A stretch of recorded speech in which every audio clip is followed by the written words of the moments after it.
إن الدين عند الله الإسلام وما اختلف الذين أوتوا الكتاب إلا من بعد ما جاءهم العلم بغيا بينهم ومن يكفر بآيات الله فإن الله سريع الحساب۔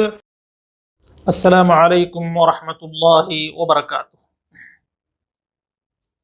ان الحمد للہ نحمده ونستعینه ونستغفره ونعوذ باللہ من شرور انفسنا ومن سیئات اعمالنا من يهده اللہ فلا مضل له ومن يضلل فلا هادی له واشهد ان لا الہ الا اللہ واشهد ان محمدا عبده ورسوله اما بعد فإن خير الحديث كتاب الله وخير الهدي هدي محمد صلى الله عليه وسلم وشر الأمور محدثاتها وكل محدثة بدعة وكل بدعة ضلالة وكل ضلالة في النار۔ أعوذ بالله من الشيطان الرجيم، بسم الله الرحمن الرحيم۔ يا أيها الذين آمنوا اتقوا الله حق تقاته ولا تموتن إلا وأنتم مسلمون۔ يا أيها الناس اتقوا ربكم الذي خلقكم من نفس واحدة وخلق منها زوجها وبث منهما رجالا كثيرا ونساء واتقوا الله الذي تساءلون به والأرحام إن الله كان عليكم رقيبا۔ يا أيها الذين آمنوا اتقوا الله وقولوا قولا سديدا يصلح لكم أعمالكم ويغفر لكم ذنوبكم ومن يطع الله ورسوله فقد فاز فوزا عظيما۔ محترم حضرات، حدیث جبریل کی روشنی میں آج کا ہمارا 8واں درس ہے، جس میں ہم روزے کے بارے میں مختصر سی گفتگو کریں گے۔ اللہ تعالیٰ نے قرآن کریم میں ارشاد فرمایا، یا ایھا الذین آمنوا کتب علیکم الصیام کما کتب علی الذین من قبلکم لعلکم تتقون۔ اے ایمان والو، تم پر روزے فرض کیے گئے جیسے تم سے پہلے لوگوں پر فرض کیے گئے، تاکہ تم متقی اور پرہیزگار بن جاؤ۔ روزہ کہتے ہیں فجر کی اذان سے مغرب کی اذان تک کھانے پینے اور دیگر جائز ضرورتوں سے رکنے کو، اور غلط باتوں سے، بیہودہ کاموں سے، معصیتوں سے رکنے کا نام روزہ ہے۔ جو شخص روزہ رکھتا ہے اور غلط بیانی سے کام نہیں لیتا، غلط بیانی سے کام لیتا ہے، تو اس کو روزے کا کوئی فائدہ حاصل نہیں ہوگا۔ اللہ کے نبی صلی اللہ علیہ وسلم نے ارشاد فرمایا، من لم يدع قول الزور والعمل به فليس لله حاجة في ان يدع طعامه وشرابه۔ جو آدمی جھوٹ اور جھوٹ پر مشتمل کاروبار کو نہ چھوڑے تو اللہ کو کوئی ضرورت نہیں کہ خواہ مخواہ وہ اپنا کھانا چھوڑ دے اور اپنا پینا چھوڑ دے۔ اور رسول اللہ صلی اللہ علیہ وسلم پر روزے سن 2 ہجری میں فرض ہوئے۔ سن 2 ہجری سے پہلے روزے کا تصور تھا۔ سیدہ عائشہ رضی اللہ تعالیٰ عنہ کی روایت سے یہ بات معلوم ہوتی ہے کہ لوگ مکہ میں زمانے جاہلیت میں عاشورہ کا روزہ رکھا کرتے تھے، اور اللہ کے نبی صلی اللہ علیہ وسلم جب مدینہ گئے تو آپ علیہ الصلاۃ والسلام نے یہودیوں کو دیکھا وہ روزے کی حالت میں ہیں۔ آپ نے پوچھا کہ آج روزہ رکھنے کی وجہ کیا ہے؟ تو انہوں نے کہا، آج کا دن وہ دن ہے کہ جس میں اللہ تعالیٰ نے موسیٰ علیہ السلام کو فرعون کے ظلم سے نجات دیا تھا، لہٰذا ہم روزہ رکھتے ہیں۔ اللہ کے نبی صلی اللہ علیہ وسلم نے بیان فرمایا کہ اس روزے کے تم سے کہیں زیادہ ہم مستحق ہیں۔ چنانچہ اللہ کے نبی صلی اللہ علیہ وسلم نے روزہ رکھا اور صحابہ اکرام کو روزہ رکھنے کا حکم دیا۔ رمضان کے روزوں کی فرضیت سے پہلے عاشورہ کے روزے کو بڑی اہمیت حاصل تھی۔ اللہ کے نبی صلی اللہ علیہ وسلم نے یہ اعلان کروا دیا تھا کہ اگر کسی نے کوئی چیز کھا لی ہے تو اب نہ کھائے اور اس روزے کا اہتمام کر لیا جائے۔ جب اللہ تعالیٰ نے رمضان کے روزے نبی علیہ الصلوۃ والسلام پر فرض کر دیے تو اللہ کے نبی صلی اللہ علیہ وسلم نے عاشورہ کے روزے کے بارے میں اختیار دے دیا۔ رمضان کے روزے جب فرض ہوئے تو ابتداء اسلام میں تھوڑی سی گنجائش تھی کہ اگر کوئی آدمی استطاعت کے باوجود روزہ رکھنا نہ چاہے تو ایسی صورت میں ایک مسکین کو کھانا کھلا دے۔ پھر اس کے بعد اللہ تعالیٰ نے یہ بات بیان فرمایا فَمَنْ شَهِدَ مِنْكُمُ الشَّهْرَ فَلْيَصُمْ، کہ جس آدمی نے رمضان کا مہینہ پا لیا ہے اسے لازمی اور ضروری ہے کہ رمضان کے مہینے کے روزے رکھے۔ ہاں اگر کوئی آدمی بیمار ہے، کوئی آدمی سفر پر ہے تو اللہ رب العالمین نے وقتی طور پر چھوٹ دے دی کہ بیمار آدمی صحت کے ملنے کے بعد روزہ رکھ لے، اور جو آدمی مسافر ہے وہ سفر سے واپس ہونے کے بعد روزہ رکھ لے۔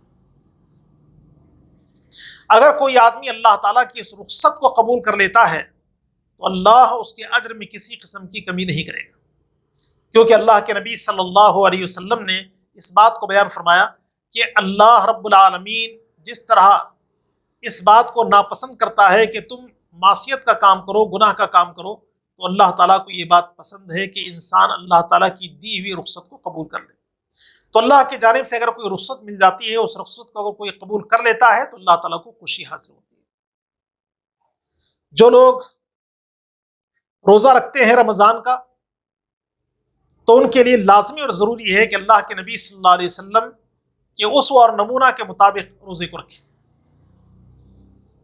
نیت کا مسئلہ ہے، نبی علیہ الصلوۃ والسلام کی سنت کی پیروی کی جائے۔ سحری کا مسئلہ ہے، نبی کی سنت کی پیروی کی جائے۔ افطار کا مسئلہ ہے، نبی کی سنت کی پیروی کی جائے۔ تو اللہ کے نبی صلی اللہ علیہ وسلم کی اتباع اور آپ کی پیروی ہی میں روزہ رکھا جائے۔ اگر کوئی آدمی اس اہم ترین عبادت کو کرتا ہے لیکن اللہ کے نبی صلی اللہ علیہ وسلم کی سنت کی پیروی نہیں کرتا ہے تو ایسی صورت میں بجائے اجر کے وہ اپنے اوپر گناہوں کا بوجھ ڈال رہا ہے۔ پیارے نبی صلی اللہ علیہ وسلم نے سحری کھانے کا حکم دیا۔ نبی نے بیان فرمایا کہ سحری تم کھاؤ اس لیے کہ سحری میں برکت ہے، اور سحری کے حوالے سے یہ بات بیان کی گئی کہ میری امت اس وقت تک خیر و بھلائی پر ہوگی جب سحری میں دیری کرے گی۔ اللہ کے نبی صلی اللہ علیہ وسلم نے افطار کرنے کا حکم دیا، اور افطار میں کھجور سے روزہ کھولنے کا ذکر ہے، اور اگر کھجور میسر نہ ہو تو ایسی صورت میں پانی سے روزہ کھولنے کا ذکر کیا گیا، اور ساتھ ہی یہ بات بھی بیان کی گئی کہ اگر کوئی آدمی روزہ رکھا ہوا ہے تو افطار میں جلدی کر لے۔ فرمایا کہ میری امت اس وقت تک خیر و بھلائی پر ہوگی جب افطار کرنے میں جلدی کرے گی۔ تو اگر کوئی آدمی یہ سوچ لے کہ مجھے روزے میں تکلیف اٹھانی ہے، بغیر سحری کے روزہ رکھنا ہے، افطار میں تاخیر کرنی ہے، تو یہ سنت کی مخالفت ہے اور اس میں کوئی اجر ملنے والا نہیں۔ پیارے نبی صلی اللہ علیہ وسلم نے بیان فرمایا کہ اگر کوئی آدمی ہمیشہ روزہ رکھتا ہے تو اس کا کوئی روزہ نہیں، اور اگر کوئی آدمی حالت سفر میں روزہ رکھتا ہے اور تکلیف کو برداشت کر رہا ہے تب بھی اس کو اجر ملنے والا نہیں۔ اللہ تعالیٰ کی رخصت کو قبول کر لیتا ہے تو انشاءاللہ اس کو اجر ملے گا۔ اللہ کے نبی صلی اللہ علیہ وسلم سفر میں ہیں، آپ نے روزہ رکھا ہوا ہے، اور صحابہ اکرام رضوان اللہ علیہ مجمعین نے بھی روزہ رکھا ہوا ہے۔ دوران سفر اللہ کے نبی نے اس بات کو محسوس کیا کہ روزہ رکھنے میں کسی قدر دشواری ہو رہی ہے، تو آپ علیہ الصلوۃ والسلام نے روزہ توڑنے کے لیے کوئی چیز طلب کیا، تو اللہ کے نبی صلی اللہ علیہ وسلم کی خدمت میں ایک پیالہ پیش کیا گیا۔ اللہ کے نبی نے اس کو بلند کیا تاکہ لوگ دیکھ لیں، پھر آپ نے افطار کر لیا۔ نبی علیہ الصلوۃ والسلام کی اتباع میں آپ کے پاس پڑوس رہنے والے صحابہ نے افطار کر لیا۔ اللہ کے نبی صلی اللہ علیہ وسلم کو کچھ لوگوں کے بارے میں خبر دی گئی کہ اللہ کے نبی انہوں نے روزہ افطار نہیں کیا، یعنی روزے کو نہیں توڑا اور وہ روزے کی حالت میں۔ تو اللہ کے نبی نے بیان فرمایا اولئک العصاہ اولئک العصاہ، یہی لوگ نافرمان ہیں، یہی لوگ نافرمان ہیں۔ تو معلوم یہ ہوا کہ روزہ ایک اہم ترین عبادت ہے۔ اس اہم ترین عبادت کی ادائیگی پیارے نبی صلی اللہ علیہ وسلم کی اسوہ اور آپ کی تعلیمات کی روشنی میں ہوگی۔ اللہ رب العالمین نے روزے کا بڑا ثواب بیان فرمایا۔ رسول اللہ صلی اللہ علیہ وسلم نے روزے کی بڑی فضیلت بیان فرمائی اور اس کے فوائد کو بیان کیا گیا۔ قرآن کریم میں اللہ تعالیٰ نے اس بات کو بیان فرمایا روزے تم پر اس لیے فرض کیے گئے تاکہ تم متقی اور پرہیزگار بن جاؤ۔ اللہ رب العالمین نے بیان فرمایا، حدیث قدسی ہے، الصوم لی وانا اجزی بہ، روزہ میرے لیے ہے اور میں ہی اس کا بدلہ دینے والا ہوں۔ پیارے نبی صلی اللہ علیہ وسلم نے بیان فرمایا کہ روزہ دار کے منہ سے جو مہک نکلتی ہے اللہ رب العالمین کو مشک کی مہک سے کہیں زیادہ پسندیدہ ہے۔ اللہ کے نبی صلی اللہ علیہ وسلم نے بیان فرمایا کہ کل قیامت کے دن روزہ اللہ رب العالمین کی بارگاہ میں سفارش کرے گا۔ اللہ کے نبی صلی اللہ علیہ وسلم نے نفلی روزوں کی جو فضیلت بیان کی ہے، ان فضیلتوں کو اگر ہم سامنے رکھیں تو فرض روزے کی اہمیت اور اس کی فضیلت کا ہمیں اندازہ ہوتا ہے۔ اللہ کے نبی صلی اللہ علیہ وسلم رمضان کے روزوں کے علاوہ کچھ اور روزے رکھا کرتے تھے، مثلا عرفہ کے دن کا روزہ رکھتے تھے، عاشورہ کا روزہ رکھتے تھے۔ تو اللہ کے نبی صلی اللہ علیہ وسلم نے عرفہ کے روزے اور عاشورہ کے روزے کی فضیلت بیان فرمائی۔ نبی نے بیان فرمایا کہ میرا خیال یہ ہے کہ اگر کسی آدمی نے عرفہ کا روزہ رکھا تو اللہ تعالیٰ 2 سال کے گناہ معاف کر دے گا۔ عاشورہ کے روزے کے بارے میں اللہ کے نبی نے بیان فرمایا کہ میرا خیال یہ ہے کہ اللہ تعالیٰ 1 سال کے گناہوں کو معاف کرے گا۔ اللہ کے نبی صلی اللہ علیہ وسلم نے بیان فرمایا کہ اگر کوئی آدمی مہینے میں 3 روزے رکھتا ہے، 13، 14، 15 تاریخ کو، تو گویا کہ 1 ماہ روزہ رکھنے کے برابر ثواب ملے گا، اس لیے کہ اللہ تعالیٰ کے پاس ایک قاعدہ ہے، من جاء بالحسنۃ فلہ 10 امثالها، کہ اگر کوئی آدمی بھلائی کا 1 کام کرتا ہے تو اللہ 10 گنا اس کو اجر عطا فرماتا ہے۔ پیارے نبی صلی اللہ علیہ وسلم نے بیان فرمایا کہ اگر کوئی آدمی رمضان کے روزوں کے بعد شوال کے 6 روزے رکھ لیتا ہے تو اس کو پورے سال روزہ رکھنے کا ثواب ملتا ہے۔ تو اس کا حساب بھی اسی طرح ہے کہ اگر کوئی آدمی 1 روزہ رکھ لے تو اس کو 10 روزے کا ثواب ملے گا، تو اس طرح پورے سال روزہ رکھنے کا اللہ رب العالمین ثواب عطا فرمائے۔ پیارے نبی صلی اللہ علیہ وسلم نے ارشاد فرمایا کہ اگر کوئی آدمی اللہ کی راہ میں 1 دن کا روزہ رکھتا ہے تو اللہ اس کے اور جہنم کے درمیان 70 سال کی دوری کو پیدا کرے گا۔ تو بہرحال روزہ ایک اہم ترین عبادت ہے اور یہ اللہ رب العالمین کو پسند ہے۔